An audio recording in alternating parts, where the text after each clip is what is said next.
As a Panther, I remember using food as a tool to organize community. This piece of land, this little pocket park, was in need of a lot of love. That started me on my journey. Welcome to another episode of Think Hopeful, Act Local, our Blue Heart podcast. I'm thrilled to be here with Auntie Frances Moore, the founder and visionary behind Self-Help Hunger Program. Blue Heart was a funder of self-help way back in March of 2018, and now we're reconnecting for another round of support. How are you doing today, Frances? I'm fine. I'm wonderful. And thank you so much for considering us.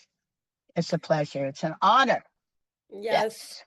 I was so happy to reconnect with you at our Blue Heart party when you were actually helping out with the therapeutic petting zoo that we had with Egypt. And then I've reconnected with you since at our February grantee of Poor Magazine and at the incredible movie you were in, Crushing Wheelchairs. So you have a varied array of talents. And today we want to hear all about your history and present and future with Self-Help Hunger Program. So maybe you could just Okay. introduce us to yourself. Okay. My name is Frances Moore, affectionately known as Auntie Frances in the neighborhood. I'm the visionary of the Self-Help Hunger Program, which started 18 years ago. I don't know where the time went, but we're still going on. In the beginning, I lived right up the street before I got displaced out of the neighborhood. And it was just my thought because this place was needing a lot of love. There was a lot going on as things can happen. And we're just surrounded by gentrification, and we watched our neighborhood just change its whole look. But space here we're maintaining. And it's been a journey. I remember getting on my moped and standing in church lines and gathering up food to make. We at the time we were serving Tuesdays and Thursdays. And a lot of this happened because of the money out of my pocket.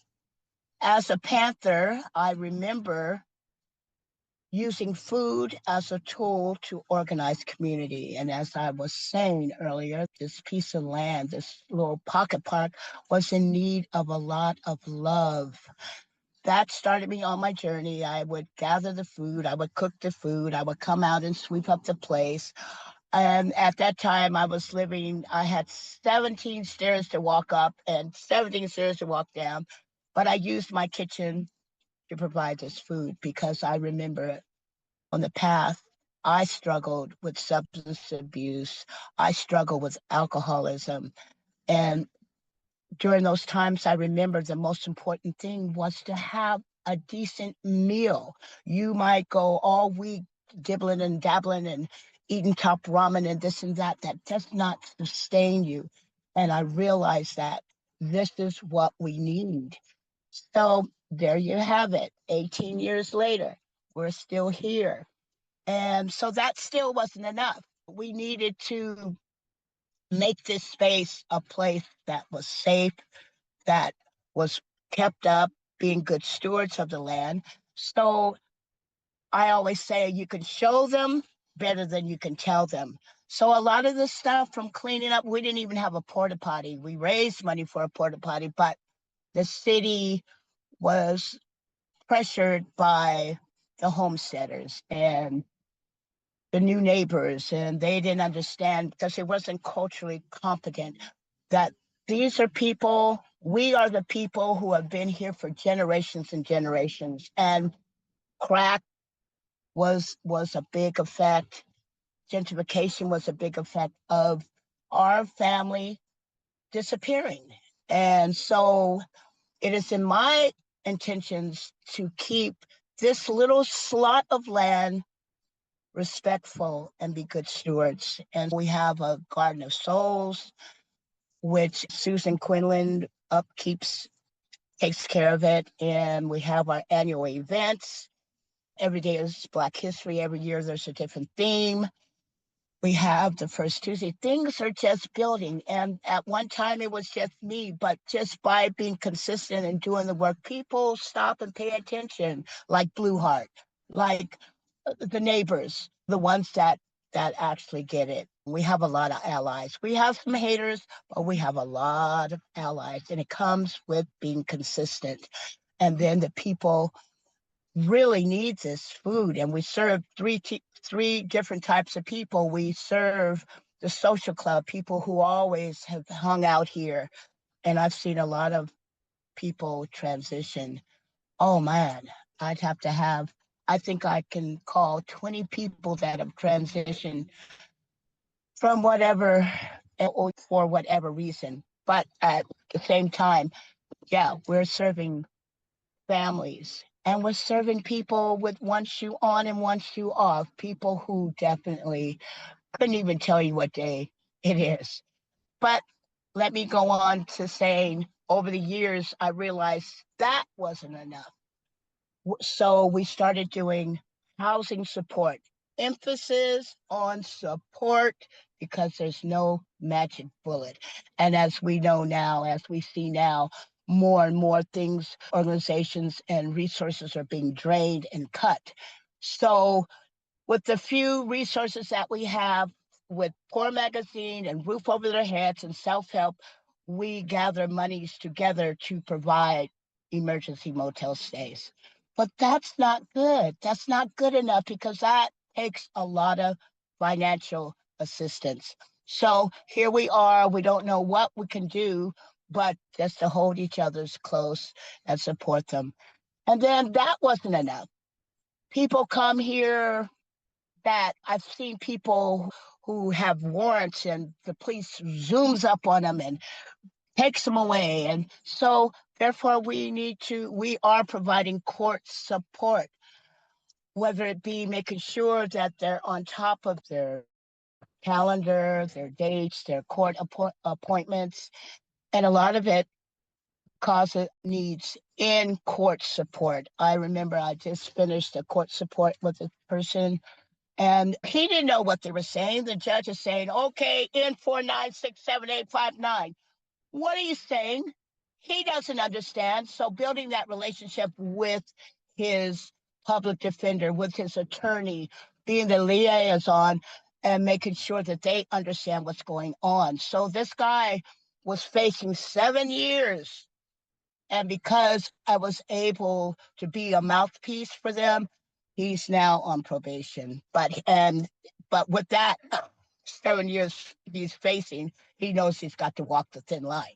Therefore, there you have it. There you have Thank it. you. Yeah, so it's clear you guys serve so many these different kinds of groups, and your consistency has been a big key to your success and Exactly. just building all of Exactly. that trust. And tell us a little bit about there's in the landscape of services for with food and unhoused folks in the Bay Area, there's lots of organizations. There's food banks, there's government, there's different nonprofits, there's mutual aid. Where do you feel like you fit a unique niche compared to what those other groups are doing? I really, to tell you the truth, I would love to one day provide organic, totally organic food and being conscious of the ingredients in some of the pantry goods. I would love to do that. Now, rooftop gardens, rooftop farms, I don't know if you know about them.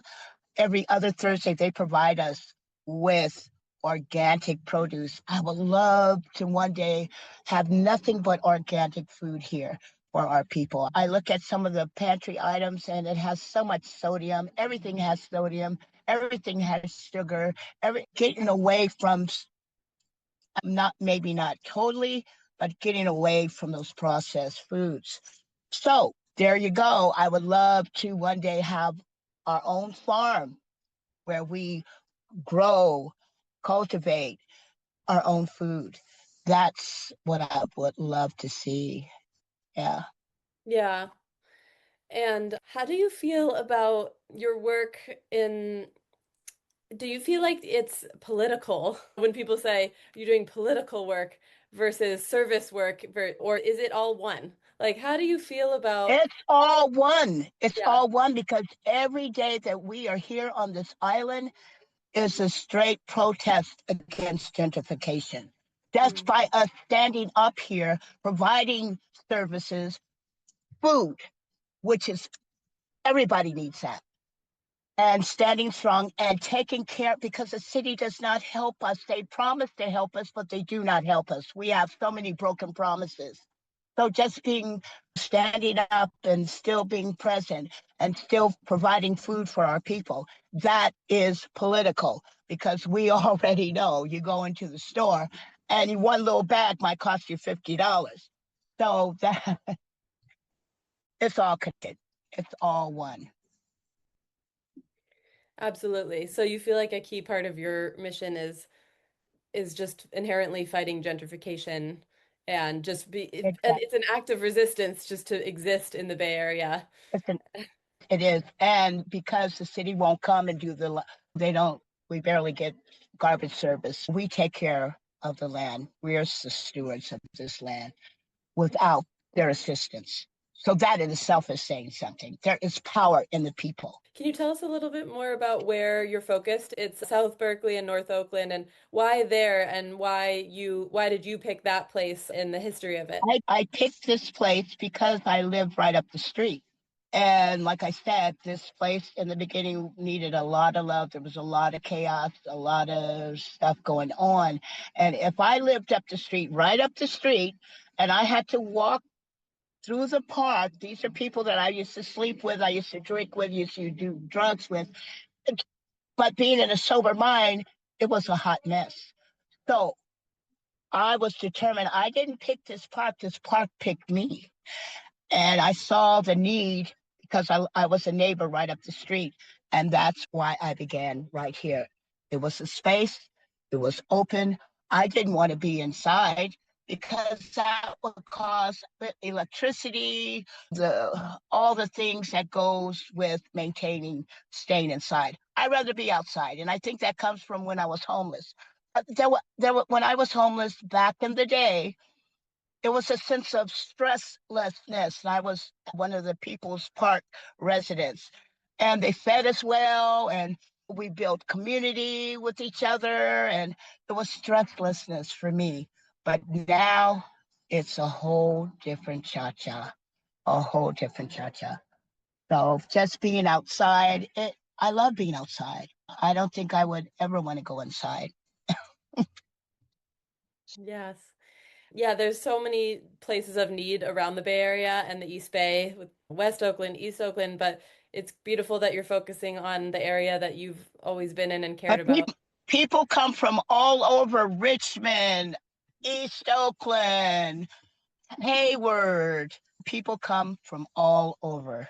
And not Hmm. only that, we distribute to 4 different other organizations, food justice organizations like POOR, City Team, Math. So we share, we all share. And that's the power of the people. Ah, you do. Okay, that's great. And yeah, tell us a little bit about your connection with Poor Magazine because they were our grantee before. Do you have a Yeah, formal connection with them as of self-help? course I do. I'm part of the POOR family. Of course, I've been with them for 10, 11, 12 years. And yeah, so I volunteer now on Thursdays to be a part of teacher's assistant at Decolonize Academy. Also, I'm part of Theater of the Poor. I've written 3 books through their writing and journalism program. And I travel with them and we're sisters. Yeah, Amazing. sister And organization. is it mostly you as a resident and artist who has a connection with them, or does Self-Help Hunger Program formally have a organizational connection? I am self-help. So yeah, Uh, self-help. Yeah, we're one. Yeah. yeah. And we So you share all resources. share resources. Yeah. Yeah. Great. And so we've talked a little bit about the past and tell us again, what is the main things that you're doing presently that people should know about and know that their money is going directly to make these things possible? And if they want to give time and energy, where they would be volunteering? Okay. Okay. Like I have mentioned before, the city doesn't provide us with a little of nothing. So we have a porta potty, which is very essential for us to have because this is a transient place. It's $450 a month. Then we have the refrigerator van, which takes up a lot of gas to keep the produce cool. You have to keep that refrigerated van operating. And then there's the gas. And then there's insurance. And I donated my van to Self-Help Hunger Program. So there's this. There's the insurance on this and the gas on this. And then the stipends. We have one, two, three. We have four people who are stipend workers. And then there's equipment. There's plates, there's forks, there's napkins, there's cups, there's water, things of that sort. And sometimes in the kitchen, if we don't have it, then that's an expenditure as well. So it's a lot. And then doing the court support, it takes gas, it takes a person to do that. But right now, I'm the only one who's doing that right now. And yeah, it's a whole thing. And then the special events, you know, we've applied for grants. We got a grant from CCP. It's a correctional organization. I can't really, off the top of my head, tell you what the actual name is. But anyway, they gave us 10,000 for this event, and that's why we named it. That's why we're using that of mass incarceration. We plan to have vendors out here, speakers out here, educating people, because I'm telling you, three-fourths of us have had a brush with the law. Okay, so we are specifically aiming towards that, and then giving out backpacks because that's August. Children will be going to school, so we're going to be providing backpack and school supply giveaway. Yeah. So it's a whole thing. It's a whole Okay, so thing. basically, you cook meals, you give them out multiple days of the week, and then you do special events, and then you also accompany folks in court when they need. Yeah, Did I get it? and housing support. Yeah, House. I stay at real low housing support because it breaks my heart when somebody comes up to me, hey, I heard you can help me with housing. No, I can help you find the route to the very few resources that are out there, but it's very heartbreaking. And that's why we are building homefulnesses all over Turtle Island on selling Mother Earth. It's to think of it, it's atrocious. It's especially when the weather is bad. I think about my relatives that are sleeping on the sidewalk, and I know how that feels. I know from sleeping on the sidewalk, knowing how uncomfortable it can be, how important it is to have your padding, collect your cardboard, and making sure where you're going to wash up. God, I could not even imagine sleeping in a tent. Where are you going to wash your hands? It's just really disturbing to think about where we're at in this Yeah. society. Yeah. And let's talk a little bit about the donations. You all run on a shoestring budget, right? Yeah, You're doing so much with very little funding. yeah. Where are you mostly getting the little bits of money that you get? Is it individuals? Are you getting any grants, any government support, any companies? No, I try to stay away from government. It's like foundations. We exhausted those means from Stupski. Eric is more in tune with how we have reached out to different foundations and gotten seed money and operational money, but it's never enough. By the end of the year, we're scrambling. So there you have that. Yeah. Yeah, and I know we've talked a little bit about transitions that you're looking for other people to step in and Oh, help. you read my mind. I didn't think I told you that. Tell Yeah, us I'm stepping. whatever you're willing to share. How do you think about the longevity about this organization? I'm looking. I pray, especially every day is Black History. I want it to go on years and years after I'm dead and gone. Self-help hunger program, I would love for it to branch out even more, but not necessarily me because my time is limited. I'm 70 years old. I don't see myself doing this. Maybe cross your fingers 10 more years. I don't know, but I have my eyes on certain people that have stepped up to the plate that I pray that I could pass the baton to. That is my hope and my dream. But I don't want my disappearance or my lack of presence to stop what's going on now. Yeah, beautiful. I love that you're visioning out and wanting this legacy to stay on. And so you're thinking about, I imagine you're mentoring lots of people. Yeah. I am. Egypt is a go-getter. She has all these ideas and it exhausts me whenever I talk to her. I say, oh God, okay. And then we can do that. And then we can do this. And then not only that, we can do this and that. So that's one person. Then there's Kelly Joy, who's our event coordinator, and she's a go-getter. She pulled off our last year's event in 3 months. So now we were able to process this and plan this. We're going on a whole year to do this. And so, yeah, I got my eyes open, and yeah, I hope they can see my vision and carry it on and Yes. expand on it. Yeah, Yes. expand on it. And what do you want people to know about the how the history of the Panthers lives on in your work and like what legacy you guys are walking on? Okay, like I said in the beginning, being a Panther, I remember us holding rallies, and in order for us to get the people to hear the message, you deal with their needs, and food was a common denominator. Using food as a tool to organize community. I'm just keeping that legacy Yeah. of one of the many survival programs alive and well through Yes. nutrition. Yes. Yes, beautiful. Using food as a way to organize community. Is there anything else that you would want our community to know and how to be good allies? And we're all walking humbly into this and making mistakes and learning. So, what would you like to leave us with? Let's see. Yeah, we always need support, and I would love to see people come out and help us put together this event on August 16th.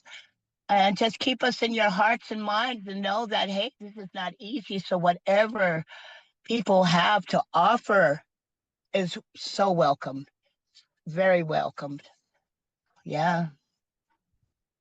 What can I say? My work are my words. I'm not a public speaker, but my work is my words. Yes, My you words definitely is my work. model through your actions. Thank you so much, Auntie Frances, for all of your work and to all of your team. We look forward to being out there with you soon. Nice. Thank you again. I really appreciate it. Yeah, I really do appreciate it coming. Thank you.